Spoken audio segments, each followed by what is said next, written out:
こんにちは、ミッキーです。今回は東京下町カフェ6選として門前仲町、清澄白河、東陽町エリアからお店をご紹介していきます。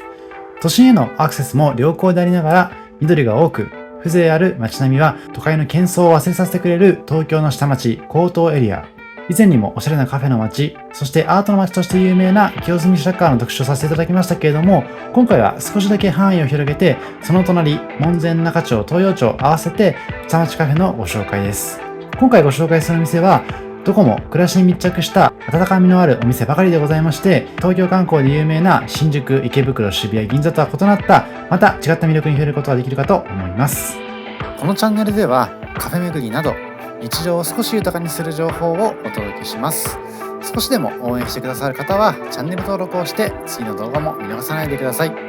ちなみに今回ご紹介するお店の Google マップ位置情報は本動画の概要欄から確認することができますので、実際にお店に訪問する際の参考としてご活用ください。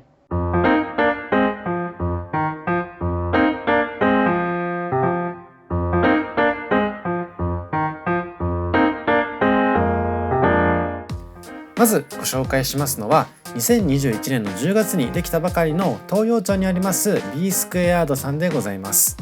私の過去の動画の中で清澄白河の B スクエアードさんご紹介してるんですけども、こちら東陽町の店舗は新しくできたばかりでとても広々として落ち着いた空間になってましたのでご活用いただきたいなと思っています。ちょうどですね、免許の更新の際に伺った場所になるんですけども、免許の試験場に伺う方なんかは押さえておいていただくと、ここを楽しみにちょっと面倒くさいような免許更新なんかも少しワクワクしながら伺っていただくこともできるかなと思っています。この B スクエアードさんは何といってもこういったスタイリッシュな感じが特徴的かなと思っていまして、この雰囲気は日本初となるベーカリー工場とコーヒー焙煎工場が一体になった、そんな雰囲気を表しているような新インダストリアルカフェやということでございます。今ご覧になっていただくと分かるかと思うんですけども、本当に美味しいパンがたくさんありまして、結構リーズナブルにいただくことができますので、普段使いにもとてもおすすめです。特に焼きたての美味しい天然酵母のパンと、あとは自家焙煎コーヒーを朝から贅沢に楽しめるような場所になっています。パンに使われている小麦粉は十勝の前田農産さんから産地直送で仕入れたものを使いつつ、さらに小麦の風味を最大限引き出すための 100% フルーツの天然酵母を使用しているということでございます。このインダストリアルな雰囲気の缶の上で食事をいただくこともできますので、こういったところもインスタ映えで楽しむことができるかなといった印象です。こちらの店ではその年に採れた小麦を速やかに製粉して焼きたてのまま味わうことができるようなプロジェクト、新麦コレクションなんかの小麦も使われているということでございます。こちらはこの日いただきましたガナッシュメロンパンとフロマージュ、あとはホットコーヒーでございます。このホットコーヒーもですね、深入りと中入りから選ぶことができまして、朝の気分に応じて頼むことができますので、ぜひコーヒー好きな方なんかはその辺も参考にしていただきたいなと思っています。あと今回パンはこういったフロマージュとメロンパンをいただいたんですけれども、惣菜系、スイーツ系、サンドイッチ系、あとはデザート系、そして揚げパンなんかもですねありまして、非常に品揃えが豊富なところも魅力なカフェになっています。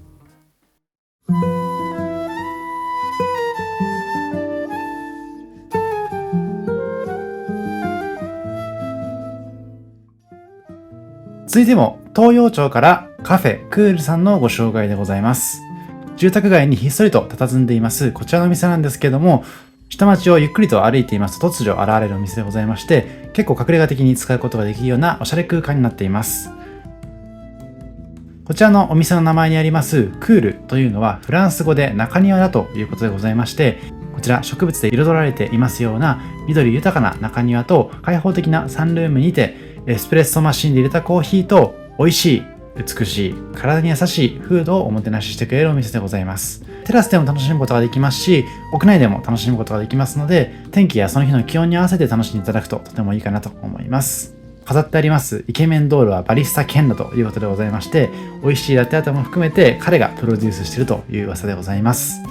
こちらは清澄白河にありますイキエスプレッソさんの豆を仕入れていまして、イキエスプレッソさんは以前にご紹介してますので、気になる方はそちらも試していただければと思います。またイキエスプレッソさんは系列のお店もオープンしているということでございまして、そちらも個人的には少し気になっていますので、機会があれば訪れたいなと思っています。こんな形でメニューも非常に豊富でございまして、コーヒーメニューはもちろんのこと、クラフトコーラや信州産のアップルジュースなどソフトドリンクも充実していますし、アルコールメニューも提供もありますので、幅広いシーンでご利用いただけるところもとても嬉しい部分かなと思ってます。またですね、フードメニューもたくさんありますので、今回はカフェタイムに利用させていただいたんですけども、例えばランチ等で訪れていただいて、ご飯をいただくというのもとてもおすすめかなといったところでございます。その中、この日に頼みましたスコーンがですね、このお店のとても人気なメニューでございまして、ハニーソルト、ほうじ茶、カルダモン&チョコチップの3種類が用意されています。店内飲食の場合は、今回頼んだようにスコーンの2種類とスコーンにつけるソースを2種類選ぶことができますので、ぜひですね、気になるものを頼んでいただいて、気になるトッピングでいただいてほしいなと思っています。他にも美味しい焼き菓子がたくさんありまして、今映していますようなキャロットケーキ、そしてあとは先ほどご紹介したようなエスプレッソドリンクをはじめとしたコーヒーメニューが充実していますので、ぜひですね、焼き菓子と合わせて、またランチ時にはフードメニューと合わせて楽しんでいただきたいなと思っています。今回頼んだようにコーヒーメニューに関しましては、フラットホワイトを頼んだ場合には、とても素敵なラテアートもしていただくことができますので、そういった部分、見た目に関しましても、とても楽しめるような空間になってたかなと思っています。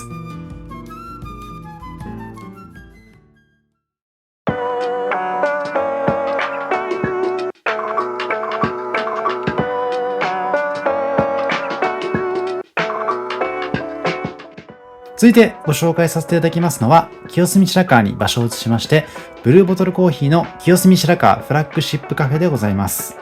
以前からブルーボトルコーヒーに関しましては、新宿編や横浜編、そして先日ご紹介しました群馬の白家ホテルの特集でもご紹介してるんですけども、こちらフラッグシップというだけありまして、清澄白河のお店が一番中心地として位置づけられているお店でございます。と申しますのも、2015年にサードウェーブコーヒーの火付け役として日本に初進出した際に店舗を構えましたのが、ここ清澄白河店でございまして、他の店舗とは一味違った空間を楽しむことができます。実はこちらの店、2015年にオープンした後、2019年にはスペシャルティーコーヒーをトレンドからカルチャーへと掲げまして、店舗を大幅リニューアルしています。なので、オープン当初訪れたことがある方なんかは、ちょっと違った景色になっているなという印象を持つかもしれません。ぜひですね、2019年以降に訪れたことがないという方に関しましては、一度は足を運んでほしいなと思っています。ここ、清澄白河の店舗は、フラッグシップカフェと銘打っているだけありまして、豆の原産地から抽出に至るまで、各工程にこだわるシードトゥーカップを表現するブルーボトルコーヒーの中でも、その季節に美味しさのピークを迎えるシングルオリジンコーヒーをメインに幅広くラインナップしている店舗でございます。シングルオリジンというのは原産地、そして農園も含めて単一のところから仕入れてますので、その純度がとても高く、豆本来の味わいを感じられるというところが特徴になってますので、ぜひコーヒー好きな方、そしてこれからコーヒーを学んでいきたいという方に関しましても、ここから学んでいくのはとてもおすすめかなと思っています。さらにこちらのフラッグシップカフェは、ブルーボトルコーヒー初となるフルサービスのおもてなしが提供されているということもありまして、ゆったりと贅沢に楽しめる空間にもなっていました。また、併設されていますトレーニングラボでは、コーヒーに関する様々な内容のクラスを受けることができるようで、コーヒー初心者から上級者まで何度訪れても楽しめるところも魅力的になっています。さらにですね、こういったブルーボトルが提供しているようなお土産用のフードメニューですとか、あとはブルーボトルオリジナルグッズなんかもありますし、もちろんコーヒー豆の販売もありますので、ぜひですね、選んでいただいて、少し値段はしてしまうんですけれども、東京のお土産として買っていただくのもお勧めできるポイントかなと思っています。こういったコーヒーの抽出器具があるところも嬉しいポイントですよね。店員さんもとてもコーヒーに詳しい方ばかりなので、相談していただければというところでございます。さらにこちらの清澄白河店では、ここでしか味わえない限定フードメニューも特徴でございまして、この日にはホリデーシーズン限定のデザート、ワッフルプレート、ピスタチオ、バタークリームをいただいたんですけれども、そういった季節限定のメニューが充実しているところもおすすめかなと思いますので、ぜひですね、その時のタイミングで一番おすすめなメニューを頼んでいただいて、そして本格的なコーヒーと味わっていただければなと思います。この日はこちらのピスタチオ、バタークリームのワッフルプレートに加えまして、カフェラテをいただいてみました。やはりですね、少しだけ値段がかかってしまうなというところがネックではあるんですけども、ぜひですね、一度でもいいので試していただいて、それこそ清澄白河にはたくさんカフェがありますので、ブルーボトルコーヒーと比較していただくのもとてもおすすめかなと思っています。本当に清澄白河はおすすめなカフェがたくさんありまして、ちょっと私の住んでいる地域から距離がありますので、なかなか行くことはないんですけれども、これからもたくさん巡っていきたいなと思っています。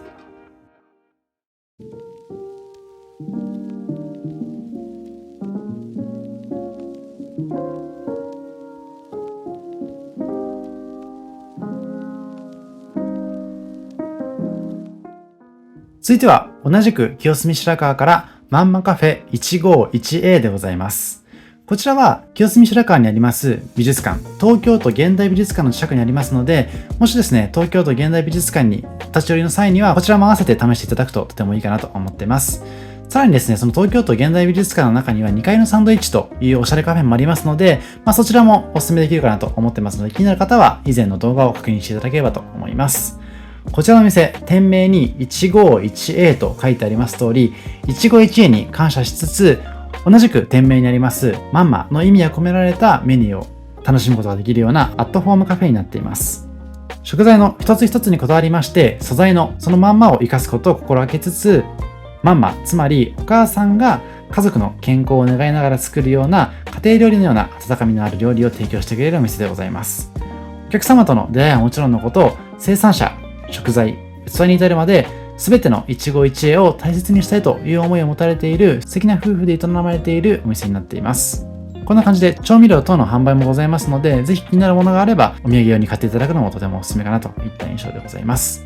こちらがランチメニュー等になっていまして、どれもですね、素材にこだわって温かみのある素材にこだわった健康的なメニューをいただくことができますので、ぜひですね、その時の気分で心もお腹も満たしていただければと思います。この日は赤城ポークの有機生姜焼きをいただいていまして、こんな感じでまさに一汁三菜といった形で提供していただけるところがとても嬉しいポイントになっています。普段私自身がコーヒーが好きだということもありまして、コーヒーを中心にコーヒープラス焼き菓子みたいなメニューを頼むことが多いんですけれども、こういったランチタイムにしっかりと栄養を取れるようなランチメニューがいただけるところは結構希少かなと思ってますので、ぜひ参考にしてみてください。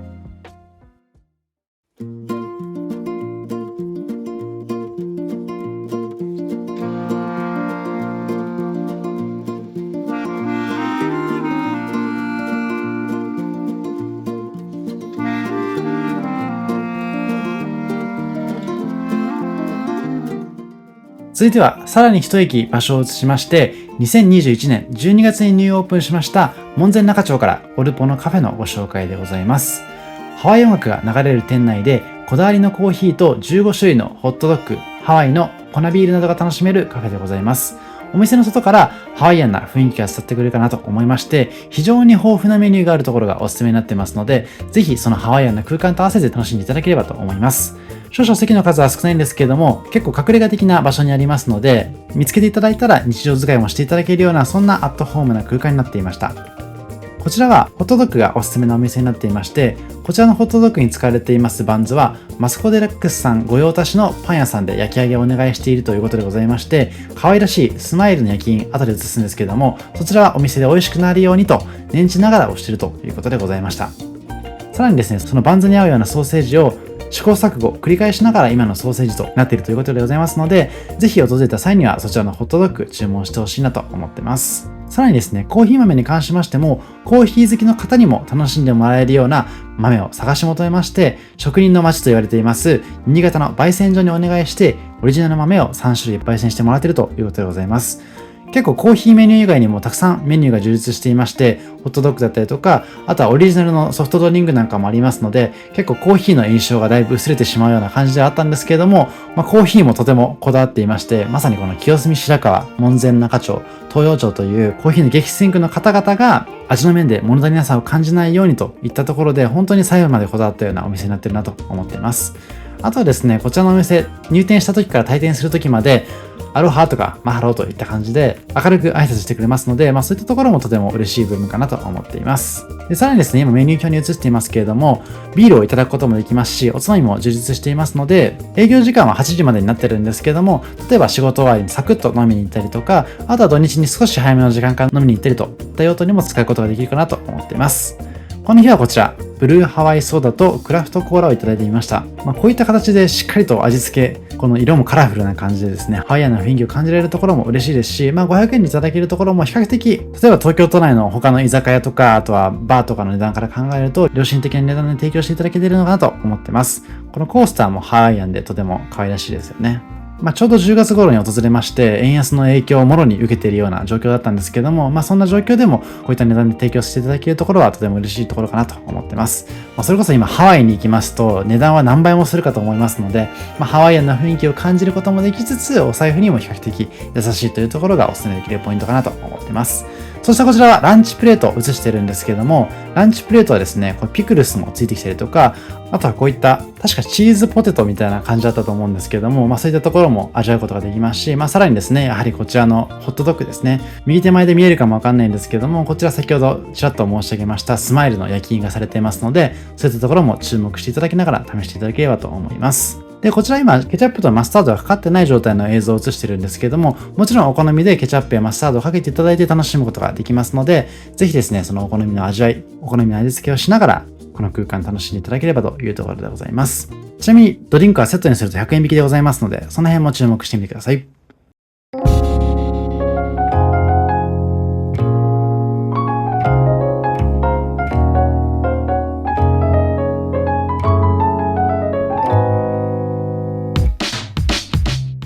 そして最後は文字通り門前仲町の頭文字から名前が付けられていますモンズカフェさんのご紹介でございます。こちらは門前仲町で有名な深川不動尊の近くにあるカフェでございまして、参拝に来られた方など地元の人などを中心に愛されているカフェでございます。こちら今映しています映像は閉店間近な映像でございますので、比較的空いているように感じるかと思うんですけども、とても人気なカフェでございまして、常に席は満席な印象が強いお店でございます。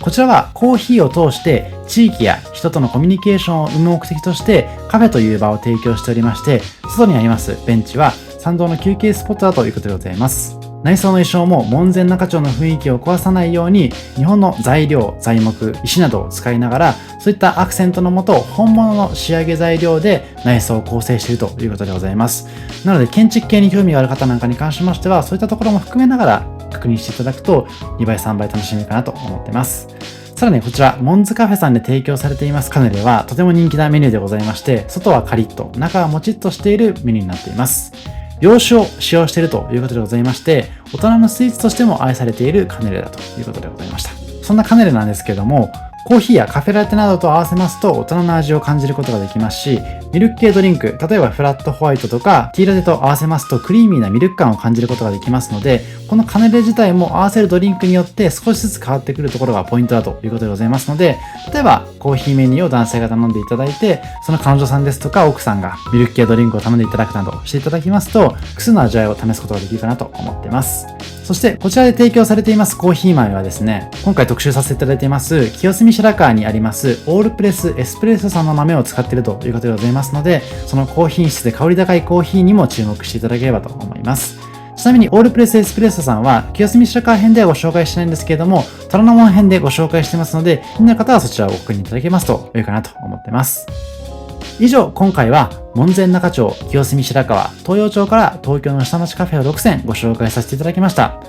いずれのカフェに関しましても、東京都内の人混みが多いところの印象ではございませんので、例えば土日にちょっと人混みを離れつつもカフェタイムを楽しみたいという方に関しましては、少し足を伸ばして訪れていただくととてもおすすめかなと思っています。とはいえ、清澄白河もだいぶカフェの街として知られるようになってきましたので、ちょっと並んでしまうことも多いかなと思ってます。その中、今回ご紹介したような門前仲町や東洋町に関しましては、それほど混まずに楽しめる時もありますので、ぜひですね、参考にしていただいて、天気のいい日なんかには散歩をしつつ、そしてレンタサイクルなどもしつつ楽しんでいただくととてもおすすめかなと思ってます。もちろん他のアート等もおすすめです。以上、ミキでした。ありがとうございました。